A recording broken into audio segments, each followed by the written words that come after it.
And to my Democrat friends, I feel bad for you because your party has been captured by a radical element that is pro-Hamas, that is pro-violence. It out. The NGOs that have laundered money for Democrat causes for years, it's all coming to an end and they don't know how to handle it. So, and as long as we're denouncing violence, how about firebombing Tesla dealerships? What do you think, as you were investigating this, what was behind that? What was behind this resistance to all the evidence and the obvious nature of the origins of COVID? Hello, everyone. Welcome back to the channel where we break down the lies, the hypocrisy, and the double standards of the left. And today, we have a juicy one for you. Senator Eric Schmitt absolutely torched Adam Schiff and the Democrats, calling them out for their relentless hypocrisy and their obsession with stirring up fake controversies to distract from their complete lack of leadership and ideas. Let me tell you, folks, this was a masterclass in exposing the radical left for what they truly are: hypocritical, power-hungry, and completely disconnected from the real issues facing hard-working Americans like you and me. So let's dive into this one because there's a lot to unpack. President Autopin was the commander-in-chief. No questions about his inability to construct sentences, let alone foreign policy. But here we are with a fake story. But this is what happens when you have a party that has reached, actually not rock bottom yet. Not rock bottom yet. But they got nothing. Zero. No issues, no leader, fringe issues define them. So they're going to glom onto the story of the day. And quite frankly, it's embarrassing for them. Just like, by the way, these calls to, come out against violence. The only thing, district court rulings, the only thing that's been talked about are political solutions. The only person I remember standing in front of the Supreme Court calling for a whirlwind on Justice Kavanaugh and other Supreme Court justices that were followed up by assassination attempts of Supreme Court justices, that were followed up by violent protests outside their homes where they had to move out of their homes, was Chuck Schumer. And as long as we're denouncing violence, how about firebombing Tesla dealerships? This Antarctic kind of strain runs through the left. And to my Democrat friends, I feel bad for you because your party has been captured by a radical element that is pro-Hamas, that is pro-violence, that is firebombing, Tesla dealerships because they don't like that Elon Musk has actually found the grift out and is cutting it out. The NGOs that have laundered money for Democrat causes for years, it's all coming to an end and they don't know how to handle it. So anyway, as far as sort of some of these rulings, I would point out that in the most recent case with the Venezuelan thugs who've now been imprisoned in El Salvador, the apex of presidential power is, as Justice Jackson wrote in the Youngstown Steel case in his concurrence, is that the apex when you have congressional delegation or core Article 2 powers as commander-in-chief. And the district court, in citing the Alien Enemies Act, where whether wartime or invasion or predatory incursion, the president is acting within his authority, the district court has no more authority to tell the president he can't do that than they can, speaking of national security, directing troop movements or missile strikes. So when we talk about separation of powers, it does go both ways. It does go both ways, and there's been this obsession with getting all of you on the record about following court orders. The President of the United States has said he will follow court orders time and time again, but it's this desire to just stir up something because they have nothing. That's what's going on here.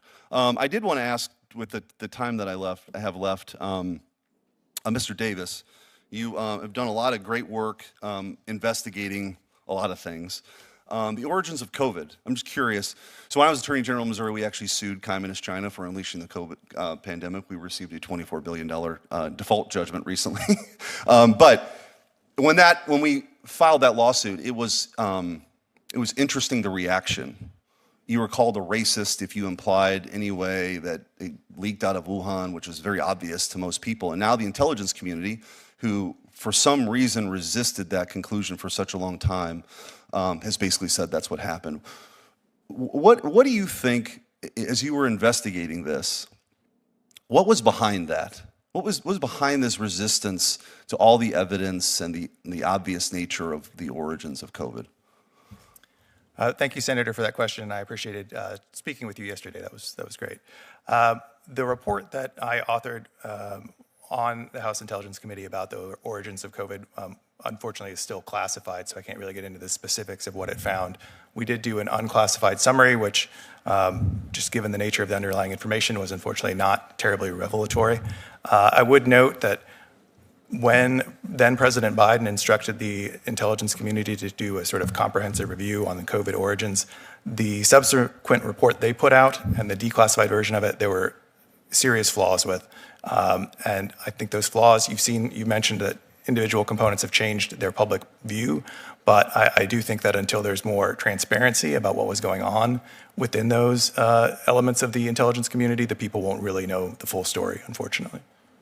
Thank you. Well, it is also interesting that that Fauci played a very significant role in this, and maybe we'll be hearing from him in some committee hearings sometime soon too. Thank you, Mr. Chairman. Mr. Eisenberg, you served during the first administration as the NSC legal advisor.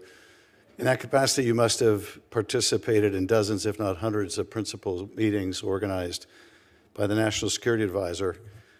Did you conduct any of those meetings by text chat that involved military strike plans? No, I don't believe so. So the entire first 4 years of the Trump administration, you never had a text chat conversation about plans to strike targets using an unencrypted or using a commercial app? Well, I'm not aware of any such incident anyhow. And you didn't do that because that would have been a terrible national security breach of protocol, would not? I would have to know a lot more to know whether that would be a breach. Would you really need to know more than a conversation about military targets, the time of the attack, the location of the targets, the ordnance being used? Sure, you'd want to know whether the device is up to a certain level so that it could. I mean, you might make one that Okay, we're talking about a commercial app like Signal. Would it ever be appropriate to discuss imminent plans to strike military targets on a commercial app? I still think it's very difficult to answer that question in the abstract. I mean, I can think of circumstances in which you could, sure. Oh, well, give us a circumstance in which you can talk about an imminent military attack unknown to the public, where it would be appropriate to do so on a commercial app. Okay, something absolutely urgent happens and needs to go right now, and your normal communication systems don't work. I mean, there's an example where you may have to do something like that. And where you have access to classified facilities, it would be completely inappropriate, wouldn't it? I still need to know more. Really? Wow. And you want to lead the National Security Department at the DOJ, and you would need to know more? Yes, Senator, I'd like to lead the NSD, and I think I'm exceptionally qualified to do so. And do you fail to believe the NSA and the DOD when they say that the use of commercial apps like Signal is a security threat and inappropriate for confidential or sensitive data? I haven't heard what either of those entities has said. So you don't have any idea what the view of the intelligence community is about the use of commercial apps to conduct government business involving classified or sensitive national security information? You have no idea what the position is? No, I'm sure the position is that in general that should never happen. Okay, so what happened in this Signal chat should never have happened. Do you agree with that? No, as I said before, I would need to know more. Have you read the Signal chat? I have not yet. Yeah, you have not read it. Are you desiring to be willfully blind to what just happened? No, I was trying to prepare for this hearing, among other things. Oh, and you didn't anticipate you'd be asked about this?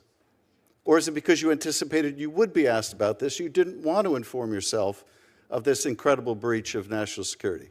There are millions of things going on in the world at any given time, so I just didn't happen to learn about this one. Oh, I see. There are millions of things going on. Yes, I'm sure there are millions of things going on in the world. But this happens to be probably the biggest national security story of the month, which included a lot of other national security stories, including a war in the Middle East and including capitulation to Putin and Russia. But you just happened to neglect to read this one. Is that what we're led to believe? I just happen not to read it, that's all. Well, let me ask you this. If you're using a commercial app to discuss the identity of targets, their locations, and that information were to become public, it could compromise those operations, couldn't it? It depends on what the operation is and where in the operation. Well, let's say an operation to strike targets in Yemen, Houthi targets that identify, say, a top missile operative and the location of the girlfriend's building. Those kind of specific details discussed on a commercial app could jeopardize that operation if it became public. Yeah. Isn't that true? It depends on the circumstances. And Well, I just gave you the And that's why I'm not going to answer a hypothetical question. Well, it's not hypothetical. I wish to hell it were hypothetical. This just happened. This was shared with a journalist on a commercial app. You need more information than that? Well, how about discussing denigrating our European allies on a commercial app? Could that have diplomatic fallout? I don't know the circumstances. Really? So the vice president's conversations on this app, others joining in and disparaging Europe, this is completely new information to you. You're unaware. You can't comment on whether that could interfere with our relationship with our closest allies? No, I heard of the incident. I just at this point hadn't had time to look at it closely. Yeah. I'm a lawyer, sir, and before I make decisions and form opinions, I need to look at the facts carefully. Yeah, and you don't hide from the facts as a lawyer. And if you Absolutely want to not. head the Of course National not. Security Division at the Department of Justice, you don't stick your head in the sand when we've had a serious breach of our national security so that you don't have to answer uncomfortable questions. That's Mr. not Chairman, I yield back. All right, first off, let's talk about Senator Schmitt's point about the Democrats being completely bankrupt when it comes to actual issues. He nailed it. The Democrats don't have a platform, folks. They're not out there solving real problems like the border crisis, inflation, or the crime wave sweeping this country. No, instead, they cling to fake stories and manufactured outrage because they have nothing else to offer. Schmitt called it embarrassing, and he's absolutely right. It's embarrassing for them, and a disgrace to the American people who deserve better from their so-called leaders. But here's the thing. This isn't just incompetence. This is by design. The left doesn't want to solve problems because they thrive on chaos and division. They want to keep us distracted with nonsense while they push their radical, anti-American agenda behind the scenes. And then Schmitt hits them where it really hurts, on their blatant hypocrisy when it comes to violence. Remember Chuck Schumer's disgusting comments about Justice Kavanaugh? He literally stood in front of the Supreme Court and told Kavanaugh, "You won't know what hit you." And guess what? Not long after that, there were assassination attempts on conservative justices and violent protests outside their homes. Where was the left's outrage then? Where were the calls for unity and civility? Nowhere, because violence is only bad to them when it suits their narrative. Schmitt called out, and he's 100% right, this double standard is sickening. The same people who cried about January 6th have been silent about the firebombing of Tesla dealerships or the violent riots that destroyed small businesses across this country. And why? Because it's their radical base doing it. That's the truth the mainstream media won't tell you. This part was pure gold, patriots. Schmitt laid out a rock-solid case for presidential authority, especially when it comes to national security. He referenced the Alien Enemies Act and made it clear, when the president is acting within his constitutional powers, the courts have no business interfering. This is something the left doesn't want you to understand because they're obsessed with undermining the presidency whenever they don't control it. They don't respect separation of powers unless it benefits them, plain and simple. And let me just say this. Thank God we have people like Schmitt standing up for the Constitution because the radical left would shred it if they could. Now, let's talk about Schmitt's lawsuit against China. This is what real leadership looks like, folks. While the left was busy calling anyone who questioned the Wuhan lab theory a racist, Schmitt was out there fighting for accountability. He sued Communist China and won a $24 billion judgment. That's huge, and it's more than the Democrats have done in 3 years of controlling the White House and Congress. The fact that Schmitt had to bring this up just shows how unwilling the left has been to address the origins of COVID. They don't want accountability because they're too busy covering up for Fauci and their buddies in China. Schmitt is right to demand answers, and we should all be demanding the same. All right, patriots, this part really gets my blood boiling. Eisenberg, who's trying to lead the National Security Division at the DOJ, couldn't even answer basic questions about whether it's appropriate to discuss military strikes on a commercial app like Signal. Are you kidding me? This is National Security 101, folks. You don't discuss sensitive operations on unencrypted apps. Period.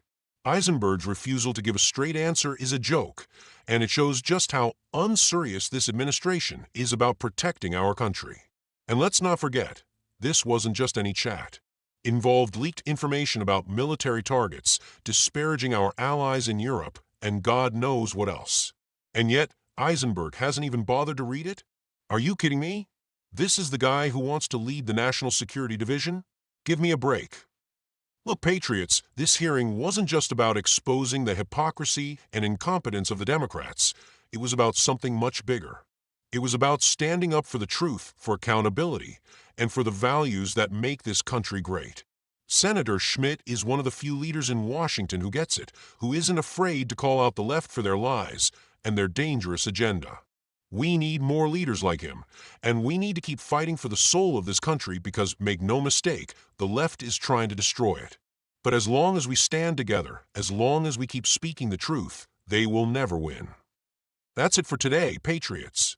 If you enjoyed this breakdown, make sure to hit that like button, subscribe to the channel, and share this video with your friends and family.